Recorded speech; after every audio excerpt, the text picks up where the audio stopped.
between us and our caregivers. We decided that it would be great for our first strategy to use a transition process in regards to having a bond vote before we actually move into it as a permanent placement. Day passes, meaning like going out, maybe eating for lunch or something. I mean, something that they can do to learn something, see if they can mesh together and create a bond that can last for a while. It's beneficial for both sides. We've also noticed that there's been stress. For example, at Tulsa Boys Home, there's been a lot of staff that have come in, and there are providers and caregivers, and they don't really go in there because they care, but they just go work, get some money, and they leave. It's out, they get burnt out. So we want to make sure that we have enough awareness for our staff, our caregivers, and providers and caseworkers and everything to know that their stress levels are low and that they can care for us and make sure that we have what we need.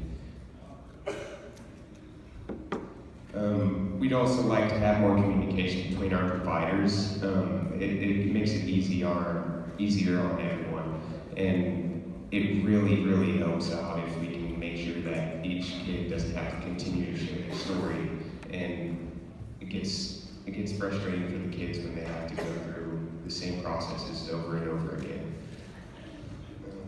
Lastly, we need to schedule more time for everyone in the county to be able to, for example, boys' home, foster families, some people just to be able to get around and socialize so they don't feel alone or anything, so that they know that they're not the only ones in the same situations as we are today.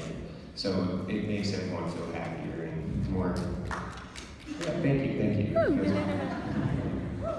Challenge 3, as a result of the lack of training with youth like me, I feel like our needs are not being met.